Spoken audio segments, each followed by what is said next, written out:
morning sun, a molten disk in the pale sky, beat down on the Roman column as it snaked its way through the rugged mountain pass. Dust swirled around their sandaled feet, coating their armor and filling their lungs. The relentless heat pressed down on them, a suffocating blanket that sapped their strength and tested their endurance. In the front rank of the legionaries marched Gaius Marius, his face set, his eyes scanning the horizon. True to Metellus' petty decree, he walked, enduring the same hardships as the common soldiers. No horse, no litter, just the weight of his armor and the burning sun.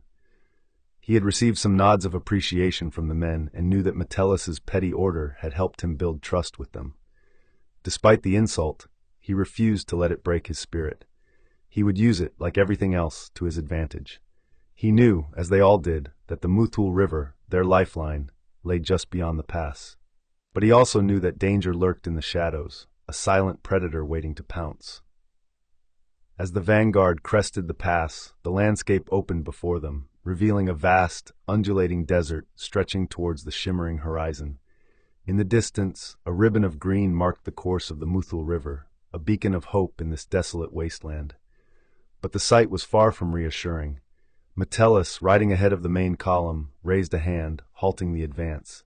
He stood, his figure silhouetted against the rising sun, surveying the scene with a practiced eye. Along the riverbank, arrayed in a menacing line, stood a portion of Jugurtha's infantry and a phalanx of war elephants, their massive forms casting long, ominous shadows across the sand. The elephants were terrifying beasts, their tusks gleaming like ivory daggers, their hides thick and impenetrable.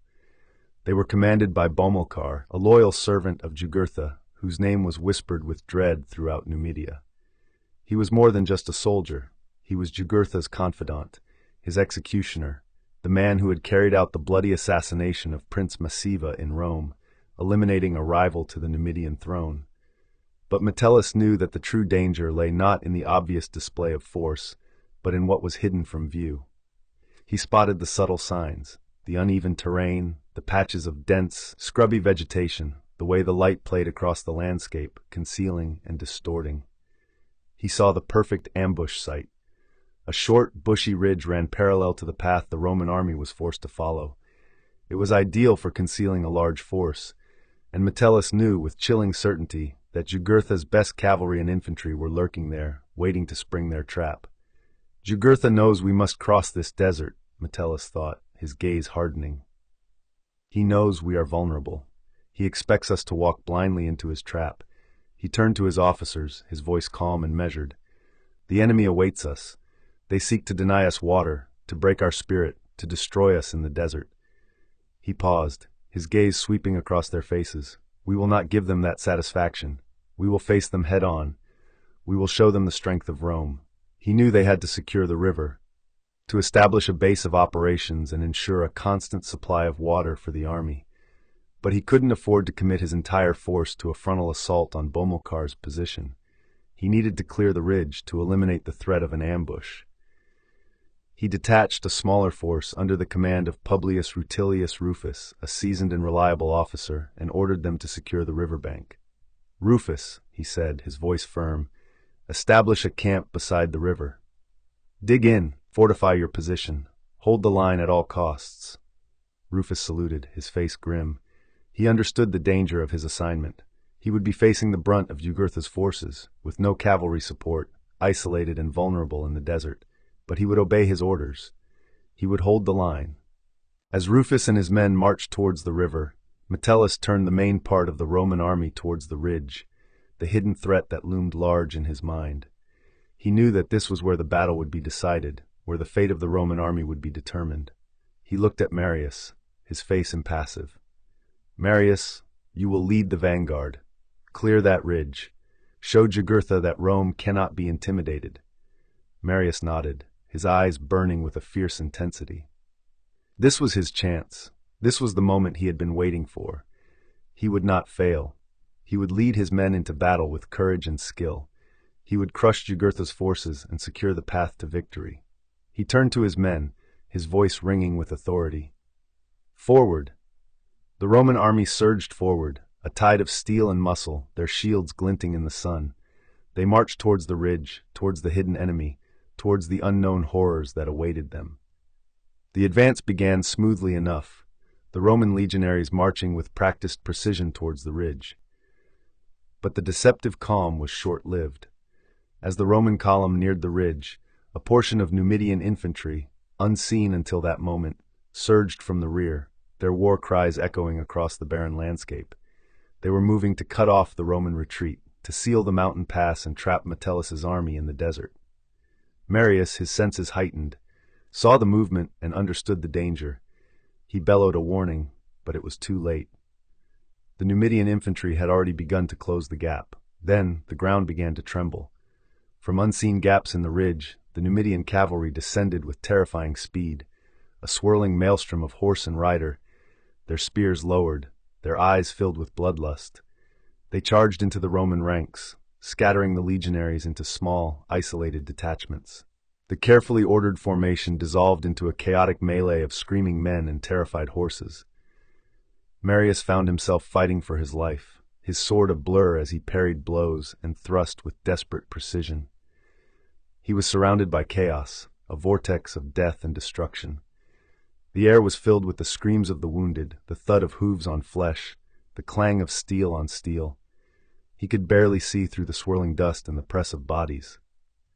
The Roman soldiers, caught off guard and scattered, fought bravely, but they were at a severe disadvantage. They were trained to fight in disciplined formations, to rely on the strength of their shield wall and the coordinated movements of their comrades. But now they were isolated, forced to fight individually against the swift and relentless Numidian cavalry. They were kept in small groups, unable to perform any coordinated movement. Each group was fighting for its own survival, and the Numidian cavalry had control of the battlefield. Marius knew that the situation was dire. The Romans were losing ground, their ranks thinning, their morale crumbling. He tried to rally the men, to regroup them into a coherent fighting force, but his efforts were hampered by the relentless attacks of the Numidian cavalry. He was too busy trying to stay alive against the persistent onslaught. Meanwhile, along the river bank, Bomilcar had engaged the troops of Publius Rutilius Rufus.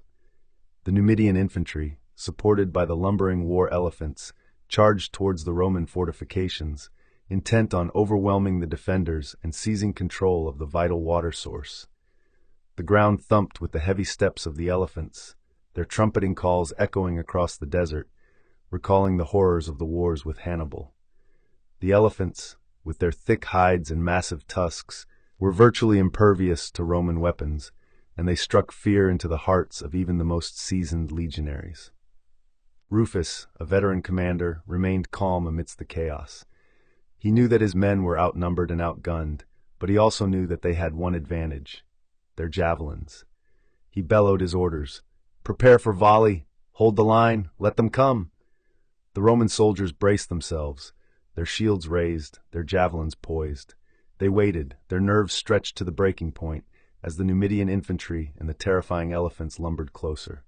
Then, at the last possible moment, Rufus gave the order, "Release!" A hail of javelins soared through the air, a deadly cloud of iron that crashed into the ranks of the Numidian attackers. The javelins found their marks, piercing shields, impaling bodies, and driving the elephants into a frenzy.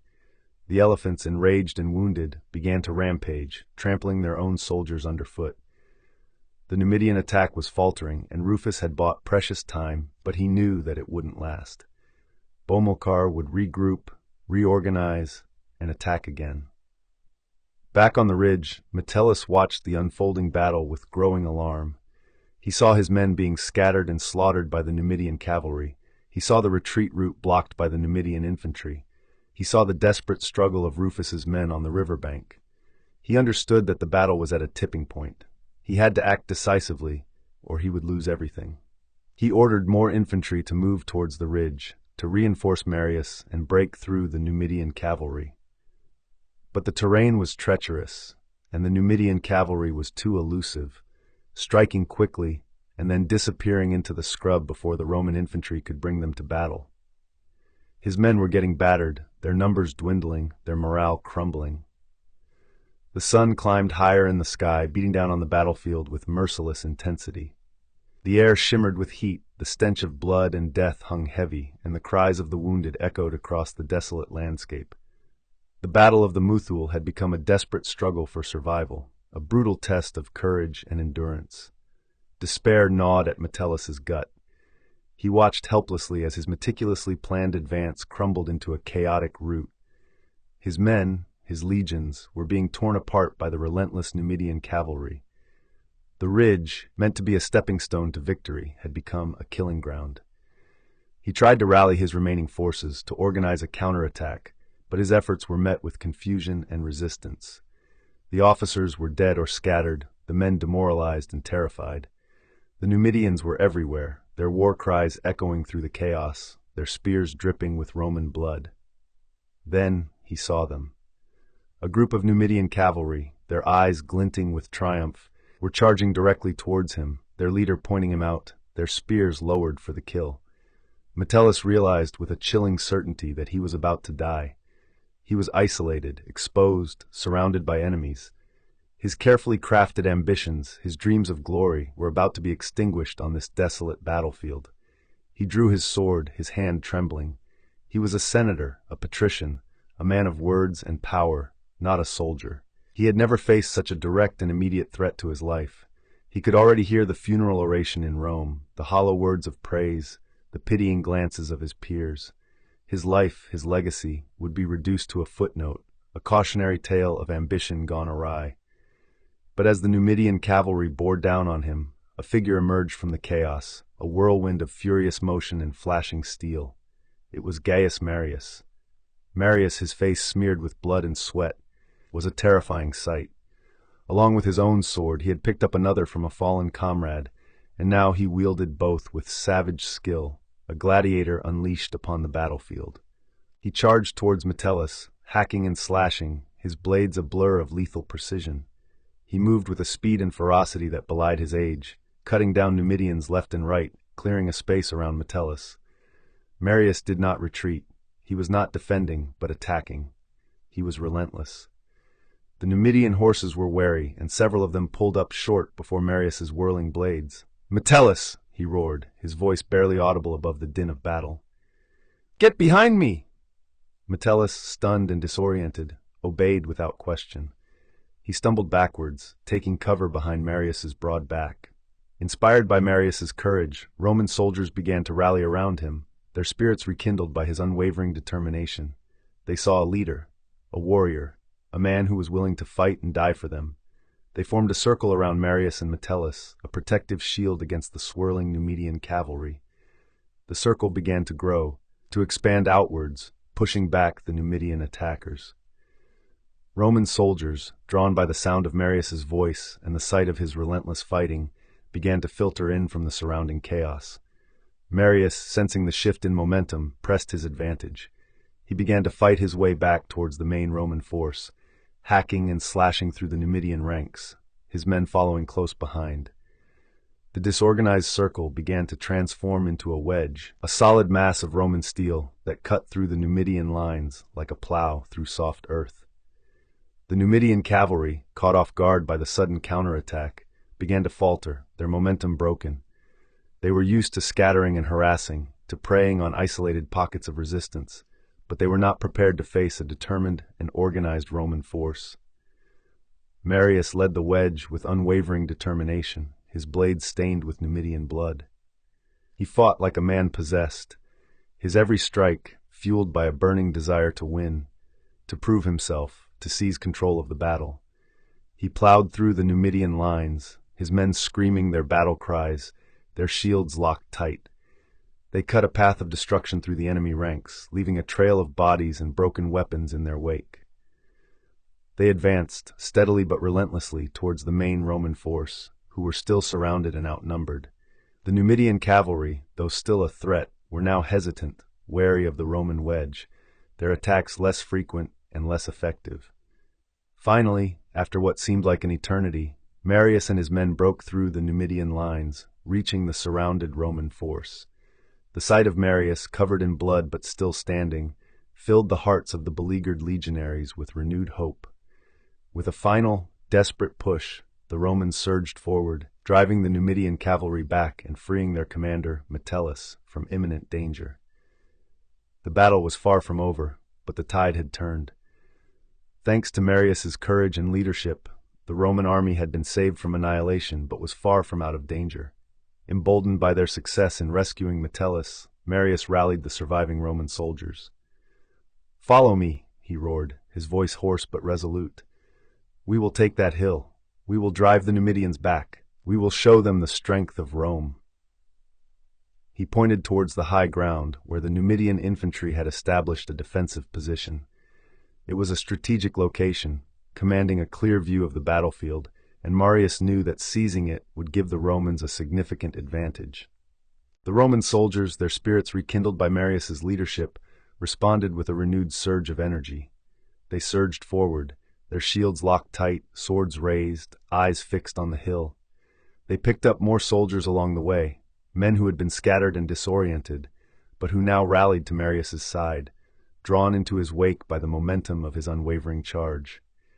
Marius held his sword high, and his voice boomed above the din of battle. He inspired his men with his courage and his skill, urging them to fight harder, to push further, to overcome their fear and exhaustion. The Numidian infantry, still caught off guard by the sudden assault, offered little resistance. They had expected the Romans to be demoralized and disorganized, easy prey for their spears and javelins. But they were wrong. The Romans were energized, determined, and led by a force of nature. The Numidians retreated, abandoning their position on the hill and ceding control to the enemy. From the summit, Marius surveyed the battlefield, his eyes sweeping across the scattered remnants of the Roman army and the retreating Numidian cavalry. He saw an opportunity to unite the divided Roman detachments into a single, cohesive force. "Form ranks," he ordered, his voice ringing with authority. "We will sweep the field. We will drive the Numidians from our land." He then led the Roman column down the hill, charging directly into the rear of the Numidian cavalry. The surprise attack disrupted their formations and sowed chaos within their ranks. The Roman soldiers, their morale soaring, fought with renewed vigor, driving the Numidians back and uniting the scattered Roman detachments into a single, unified army. At the same time, along the riverbank, Rufus had held the line against Bomilcar's onslaught. His men, armed with their javelins and their unwavering determination, had managed to repel the Numidian infantry and inflict heavy casualties on the lumbering war elephants. Many of the great beasts were felled by well-aimed javelins. Their huge corpses now littered the riverbank.